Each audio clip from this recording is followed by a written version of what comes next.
The Apprentice, Chapter 5. You blasted boys! The devil take you! Don't you simpletons know that work doesn't do itself? Melania's yelling roused me from my half-sleep. After meeting Donato, I had spent the rest of the night tossing and turning on my pallet under the stairs. Daylight chased the ghosts from my imagination, but throughout the morning I could hardly concentrate on my chores. What should I do? I had discovered a crime. It wasn't legal to keep someone locked up in an attic against his will. My obligation was to denounce the maestro to the authorities, but the man terrified me, and who would believe me, a lowly apprentice? "What's the matter with you?" Baldo interrupted my thoughts. "Nothing." I decided to keep my knowledge of Donato a secret. We sat down together by the kitchen hearth to eat our lunch. "Nothing," he repeated, squinting at me. "Nothing." "I know," he said. "You're sick of work." I nodded. It was true. I was tired of cleaning. Who wouldn't be? Besides, if I told him that he was right, he might stop asking me prying questions. "Yes, I'm tired of it," I said. "The maestro only lets me touch the brushes if he wants me to clean them. He hasn't asked me to sketch or even trace a line since the day I arrived. I feel like a servant." "Well, you've got a long way to go." "I've been here almost a year, and the maestro only lets me watch him draw. He never lets me try it for myself." He stared into the fire and shook his head as if to chase away evil thoughts. "The truth is," he continued, "I don't care. Painting? Ugh, it bores me." His tone was scornful. "You don't like painting?" I asked, incredulous. "Then what are you doing here?" He moved back and forth on his ample backside and whispered, "They're making me learn. I told you, my grandfather is Antonio Ferruccio. My family wants me to carry on his art and his business. Either I learn with Cosimo or I learn with him." He paused for a moment before continuing in a more serious tone. "My grandfather is a greedy tyrant. He doesn't let me do anything he hasn't ordered me to do. He gives me barely enough food to stay alive, and he uses a whip with more skill than he does a paintbrush. The maestro doesn't teach me much, and he works me hard, but he doesn't beat me, and the food isn't good, but it's enough. I even manage to get extras now and then. If I could, though, what I'd really like to do is learn to cook. My dream is to be the chef in a rich man's house, a house full of pantries." I could only shake my head.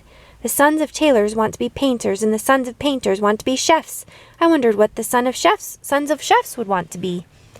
I spent the next few days in the studio, sanding down boards and preparing them with a mixture of plaster of Paris, glue, and water that Piero had made up. It filled the house with a strangely purifying aroma. I hadn't been up to see Donato since my first visit. I didn't want to take any chances. "Spread it carefully," barked the maestro. "Make it perfectly smooth or the backstrokes will show." Lately, it seemed the maestro spent most of his time in the studio sitting with a warm woolen compress on his stomach. From time to time, he would yell for Melania to come and change it, which she did with no few complaints. My thoughts kept turning to Donato.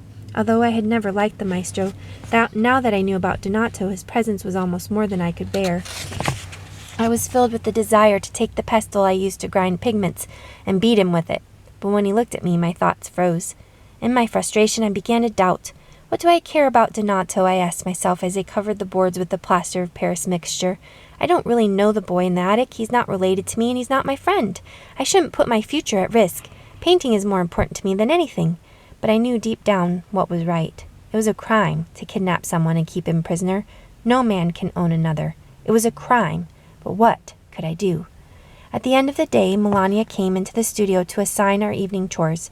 "Piero, go and get firewood," she shouted. Arduino, you fetch the water. Baldo, go around and close all the shutters. We're going to have a hard frost tonight. When you're done, your supper will be ready." Frost had already covered the cobbles of the courtyard, and the rope that held the bucket in the well was stiff. Both Piero and Baldo had finished their chores before me and were seated at the kitchen hearth when I returned from the well. Piero had kindly moved my bowl close to the fire to keep it warm. But when he opened the door, my poor uncle found a demon with a toad's face and devil's horns. He pushed my uncle into the paddock, and with a cord made of dried braided snakes, as they did nearly every night at dinner time. Melania's horrible stories held us in rapt attention, and we forgot about the thin, rancid soup we ate and the sweetly sticky odor of the lamp oil. And when we had finished eating, she had finished her tale, and we cleaned up and went off to bed. Here's a picture of them listening to Melania tell stories. Late that night, after everyone, including Melania, was fast asleep, I left my tiny corner and listened to the sounds of the household. The maestro's snores, the last logs in the kitchen hearth falling to embers, the elm branch that scratched the tall studio window, the creaking of the beams, nothing out of the ordinary. I climbed the stairs to the attic and sat down next to the barred window, lifted the tapestry and looked in.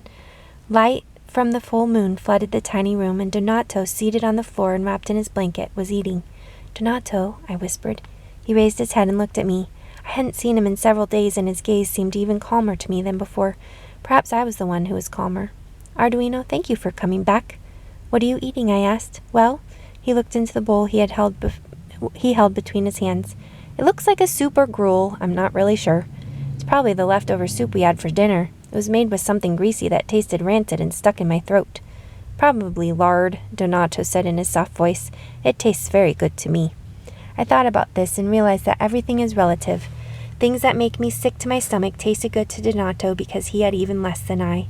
"Isn't there any way to take off that shackle?" I asked. "No, the chain links are heavily soldered," Donato explained. "Believe me, in the beginning I tried everything. Besides, even if I could get the chain off, the door is locked and the windows are all barred." "What about Melania? Have you ever asked her for help?" "I have, and sometimes she looks at me with sympathy, when she looks at me at all. She comes in every night with food and changes my pail, but usually it's without a word. She's too scared of the maestro ever to go against him. Without Cosimo, Melania would have nothing, not even a place to sleep. I'm grateful to her, though. Without her, I surely would have frozen or starved to death up here."